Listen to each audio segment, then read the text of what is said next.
Hello friends, ओम श्री गणेशाय नमः। आप सभी का स्वागत है आपके अपने यूट्यूब चैनल पर। फ्रेंड्स, आज हम आपको इस वीडियो में बताने जा रहे हैं नवरात्रि पर कन्या पूजन की विधि और कन्याओं को क्या उपहार देने चाहिए। फ्रेंड्स, वीडियो शुरू करने से पहले आपसे रिक्वेस्ट है, अगर आप हमारे चैनल पर नए हैं और आपने अभी तक चैनल को सब्सक्राइब नहीं किया है तो प्लीज़ सब्सक्राइब कीजिएगा चैनल को, साथ ही प्रेस कीजिएगा बेल आइकन को, जिससे नए वीडियो से रिलेटेड नोटिफिकेशन आपको तुरंत प्राप्त हो सके। और वीडियो पसंद आने पर वीडियो को लाइक और शेयर जरूर कीजिएगा और कमेंट बॉक्स में जय माता दी जरूर लिखिएगा। नवरात्रि में कन्या पूजन का विशेष महत्व माना जाता है। बिना इसके नवरात्रि पूजा या व्रत पूरा नहीं माना जाता है। नवरात्रि में माँ दुर्गा की विधि विधान से पूजा कर अष्टमी तथा नवमी की तिथि के दिन 9 कन्याओं का पूजन कर उन्हें भोग लगाया जाता है। धर्म ग्रंथों के अनुसार 2 साल से लेकर 10 साल तक की कन्याओं को माता का स्वरूप माना गया है।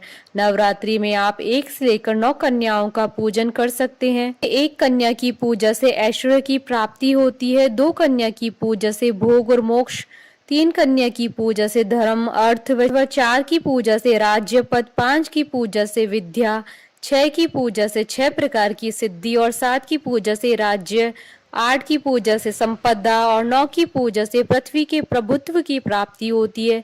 कन्या पूजन अष्टमी या नवमी किसी भी दिन किया जा सकता है।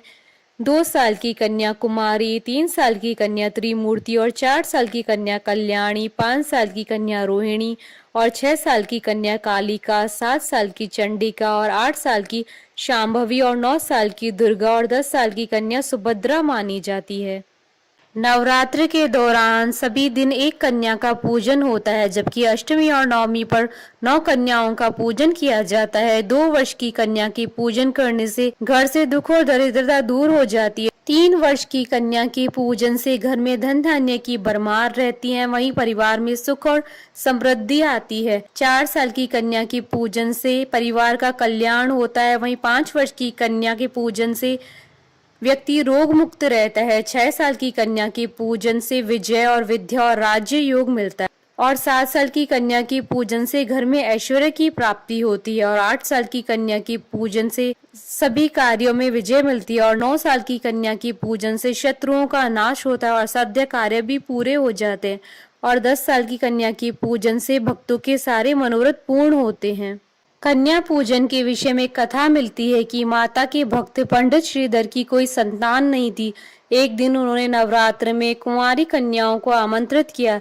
इसी बीच माँ वैष्णो कन्याओं के बीच आकर बैठ गई और सभी कन्याएं तो भोजन करके और दक्षिणा लेकर चली गई, लेकिन माता रानी वहीं बैठी रही।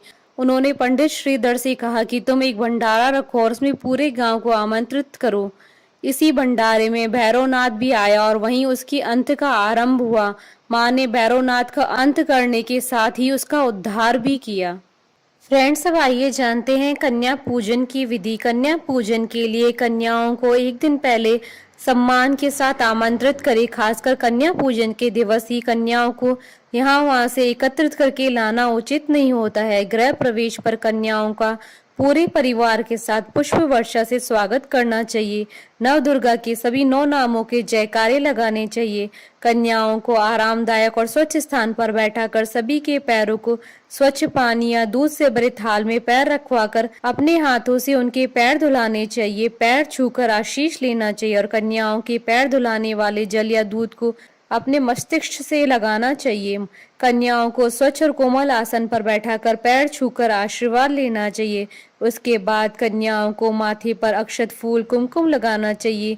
इसके बाद माँ भगवती का ध्यान करते हुए दुर्गा माँ को उबले हुए चने, हलवा, पूरी, खीर, पुआ व फल का भोग लगाया जाता है। यही प्रसाद कन्याओं को भोजन स्वरूप में खिलाया जाता है। कन्याओं को भोजन कराने के बाद उन्हें दक्षिणा दी जाती है। इसी के साथ कन्याओं को लाल चुन्नी और चूड़ियां भी चढ़ाएं। इस तरह विधि विधान से कन्याओं का पूजन करने के बाद उनका आशीर्वाद प्राप्त करें। कई जगह कन्याओं को भोजन कराने वाले लोग आशीर्वाद स्वरूप में थपकी लेते हैं। इस बात का भी ध्यान रखें कि कन्याओं के साथ एक लांगुर भी होना चाहिए। मान्यता है कि लांगुर यानी छोटे लड़के के बिना पूजा पूरी नहीं मानी जाती है।